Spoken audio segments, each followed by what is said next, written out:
বন্ধুরা নমস্কার। যখন সর্বোচ্চ শক্তি নিয়ে কেন্দ্রে বিজেপি সরকার ছিল, যখন এনডিএ সরকার কথাটা বলা হতো না, বিজেপি সরকার কথাটা বলা হতো, অবা অধিকাংশ সময় মোদী সরকার কথাটা বলা হতো, তখন আদালতের একটি রায়ে রাহুল গান্ধীকে রাহুল গান্ধীর সদস্যতা বাতিল করে দেওয়া হয়েছিল। এমপি হিসাবে লোকসভাতে রাহুল গান্ধীর মেম্বারশিপ বাতিল করে দেওয়া হয়েছিল, রাহুল গান্ধীকে কারাবাস দেওয়া হয়েছিল। সেই রায়ের অল্প সময়ের মধ্যে রাহুল গান্ধীকে পার্লামেন্ট থেকে, লোকসভা থেকে বহিষ্কার করা হয়েছিল, তার সদস্যপদ খারিজ করা হয়েছিল। অল্প সময়ের মধ্যে রাহুল গান্ধীর যে বাংলোতে তিনি থাকতেন, দীর্ঘদিন ধরে থাকতেন, সেই বাংলো তাকে খালি করে দিতে বলা হয়েছিল। রাহুল গান্ধী সেই বাংলো খালি করে দিয়েছিলেন। কিন্তু তখন যারা ক্ষমতায় ছিলেন, তখন যারা ক্ষমতার সর্বোচ্চ স্তরে থেকে এবং ক্ষমতায় অভ্যস্ত হয়ে গিয়ে ধরে নিয়েছিলেন যে রাহুল গান্ধীর রাজনৈতিক কেরিয়ার বোধহয় শেষ হয়ে যাবে, এবং তারা সঠিক সিদ্ধান্ত নিয়েছেন, রাজনৈতিকভাবে একেবারে পাক্কা সঠিক সিদ্ধান্ত নিয়েছেন। তারা তখন ভাবতে পারেননি যে রাহুল গান্ধী এই পার্লামেন্টে আবার ফিরে আসবেন, আরও বেশি শক্তি নিয়ে ফিরে আসবেন, এবং তার যে বাড়ি খালি করে দিতে হয়েছিল তার চেয়ে আরও বেটার বাড়ি তাকে দিতে হবে। জানেন, গতকালকে রাহুল গান্ধীকে যে বাড়িটা দেওয়া হয়েছে, যে বাংলোটা দেওয়া হয়েছে, সেটা প্রধানমন্ত্রীর বাংলোর সমমানের বাংলো। ভাবতে পারেন, এর আগে রাহুল গান্ধী শুধু কংগ্রেসের একজন এমপি ছিলেন, অনেকজন এমপির মধ্যে তিনিও একজন এমপি ছিলেন। সেই হিসাবে তার বাংলো ছিল, যদিও তাকে টাইপ 7 বাংলো দেওয়া হয়েছিল। কিন্তু এবার তিনি লিডার অফ দ্য অপোজিশন। এবার তো শুধু তিনি লিডার অফ দ্য অপোজিশন না, তিনি তার যে দল, সেই দলের সংখ্যা আগের তুলনায় প্রায় ডাবল করে দিয়ে ফিরে এসেছেন। তিনি নিজে দুটো লোকসভা সিটে রেকর্ড ভোটে জিতে তিনি লোকসভায় ঢুকেছেন, এবং তিনি ইন্ডিয়া জোটের, বিরোধী জোটের প্রধান রাজনৈতিক চেহারা হিসেবে উঠে এসেছেন। তার রাজনৈতিক গুরুত্ব এত বেড়ে গেছে যে আজকে সরকার তাকে 3টে বাংলো অফার করেছিল, বলেছিল এই 3টের মধ্যে যেটা তার পছন্দ হয়। তিনি শেষ পর্যন্ত যে বাংলোটা পছন্দ করেছেন সেটা টাইপ 8 বাংলো। টাইপ 8 বাংলোতেই প্রধানমন্ত্রী থাকেন, টাইপ 8 বাংলোতেই কেন্দ্রের ক্যাবিনেট মিনিস্টাররা থাকেন, এবং রাহুল গান্ধীও বর্তমানে ক্যাবিনেট মিনিস্টারের সমমর্যাদা সম্পন্ন। কারণ লোকসভার বিরোধী দলনেতাকে ক্যাবিনেট মর্যাদার সমমানের মর্যাদা সম্পন্ন বলা হয়। তো সুতরাং একজন ক্যাবিনেট মিনিস্টার যা যা সুবিধা ভোগ করেন তা সব রাহুল গান্ধীকে দিতে হবে।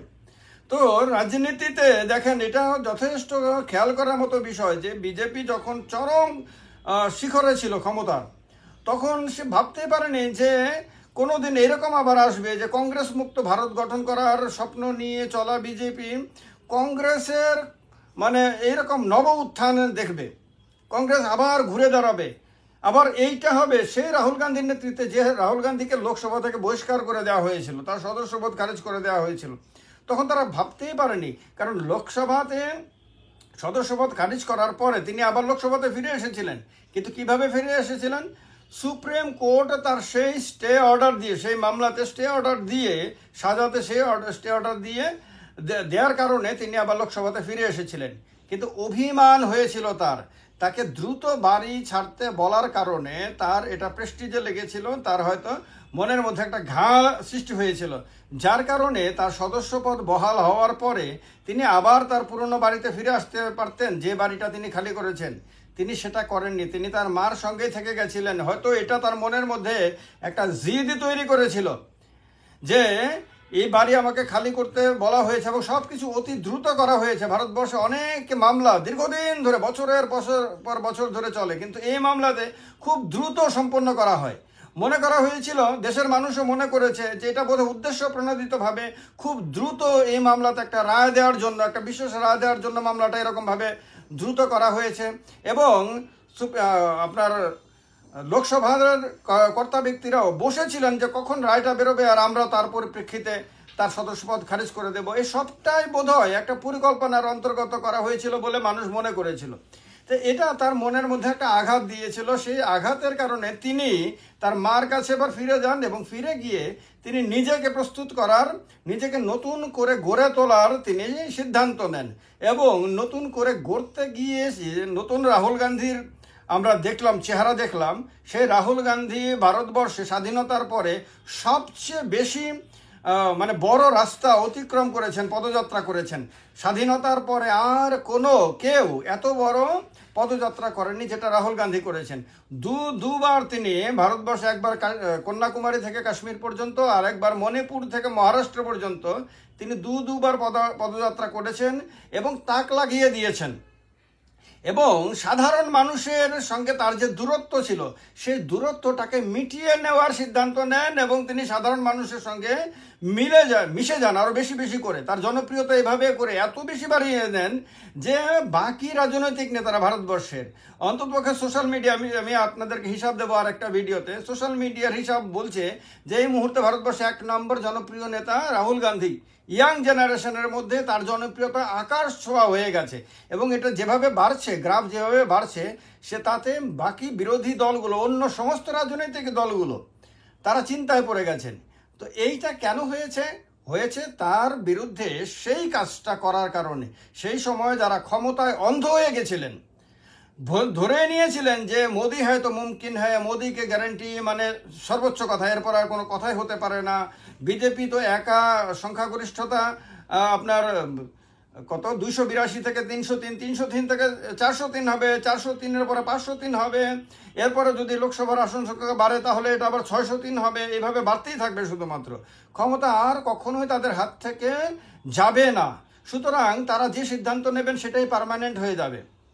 তখন তারা ভাবতে পারেননি যে এই সিদ্ধান্ত যে ব্যর্থ হবে এবং আজকে তাদের যে অসহায় অবস্থা ভারতের রাজনীতিতে, আজকে তাদের চোখের সামনে সব কিছু তাদের হাত থেকে ধীরে ধীরে ধীরে ধীরে চলে যাচ্ছে। তারা এখন পরনির্ভরশীল হয়ে সরকার চালাচ্ছেন। এইভাবে কতদিন চালাতে পারবেন তারা কেউ জানেন না। ফলে তাদের চোখে মুখে একটা অজানা আতঙ্ক, অজানা ভয় একটা কাজ করছে এবং চোখের দিকে তাকালেই যে সারা বিশ্বব্রহ্মাণ্ডের যে সর্বশ্রেষ্ঠ নেতারা রয়েছেন তাদের চোখের দিকে তাকালেই সেই একটা অনিশ্চয়তা একদম স্পষ্ট ধরা পড়ছে। এই অবস্থা কোনোদিন আসতে পারে তারা কল্পনাও করেননি। আর যে রাহুল গান্ধীকে তারা ধরেই নিয়েছিলেন যে এই রাহুল গান্ধীর তো রাজনীতি শেষ হয়ে গেল, লোকসভা থেকে যেহেতু একবার বহিষ্কার করে দেওয়া হয়েছে তো শেষ, এরপরে সুপ্রিম কোর্ট থেকে তার বিরুদ্ধে যদি রায় আসে তাহলে তিনি জেলে যাবেন, 2 বছর জেলে থাকবেন। এরপরে তো তিনি আর বেশ 6 বছর না 8 বছর তিনি আর ইলেকশনে দাঁড়াতে পারবেন না। ফলে তার রাজনৈতিক কেরিয়ার শেষ হয়ে যাবে। এইটা যারা ভেবেছিলেন তারা যে কত বড় ভুল করেছিলেন, তারা যে মানে ধারণাই করতে পারেনি তাদের বিদ্যা বুদ্ধি সব কিছুই যে একটা জায়গায় এসে থমকে দাঁড়িয়ে গিয়েছিল, সেগুলি যার কাজ করছিল না সেটা প্রমাণিত হয়েছে।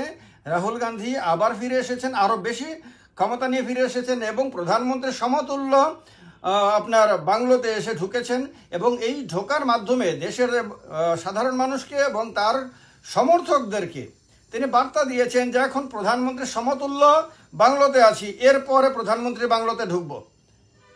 এইটা কিন্তু আজকে সারা দেশে মানুষের মধ্যে আলোচিত হয়ে গেছে যে রাহুল গান্ধীর এই বাংলো অ্যালটমেন্টকে কেন্দ্র করে একটা নতুন করে উন্মাদনা কংগ্রেস কর্মীদের মধ্যে বা ইন্ডিয়া জোটের কর্মী সমর্থক নেতাদের মধ্যে দেখা যাচ্ছে। তারা কিন্তু মনে করছেন যে এটা একটা স্টেপ এহেড। এরপরে স্টেপেই প্রধানমন্ত্রীর অফিস, প্রধানমন্ত্রীর বাংলো। তো এইভাবেই সময়ের চাকা পরিবর্তন হয়ে যায় বন্ধুরা, এইভাবেই রাজনীতি পরিবর্তন হয়ে যায়, এইভাবেই। যার কারণে কারোর বিরুদ্ধে আক্রোশ নিয়ে যদি আপনি ক্ষমতার অপব্যবহার করেন তাহলে হতে পারে একদিন তারই পদতলে, তারই সামনে আপনাকে মাথা নত করতে হতে পারে। কারণ আপনি না, সে না, কেউ না, সুপ্রিম পাওয়ার অন্য কারোর হাতে। যার হাতে সুপ্রিম পাওয়ার সে সব কিছু ডিসাইড করে। আপনার ভাগ্য সে ডিসাইড করে, আপনার চেয়ার কতক্ষণ থাকবে সেটাও ডিসাইড করে, আর আপনার হাতে যে পাওয়ারটা সেটাও কতক্ষণ থাকবে সেই ডিসাইড করে। সুতরাং তার প্রতি অনুগত থেকে পাওয়ার যদি ইউজ করতে পারেন তাহলে সেই পাওয়ার আপনার হাত থেকে চলে গেলেও মানুষের রেসপেক্ট আপনার কাছে থাকবে। শিক্ষণীয়। ভালো থাকবেন। ভালো লাগলে ভিডিওটি শেয়ার করবেন, লাইক করবেন, কমেন্ট করে জানাবেন আপনাদের মতামত। আর চ্যানেলটিকে যারা এখনও সাবস্ক্রাইব করেননি সাবস্ক্রাইব করে নেবেন, কারণ বিশ্বব্রহ্মাণ্ডে আর কোথাও যে আলোচনা পাবেন না সেটা এই চ্যানেলে পাবেন, এই পেজে পাবেন। ফলো করে রাখবেন, সাবস্ক্রাইব করে রাখবেন। জয় হিন্দ।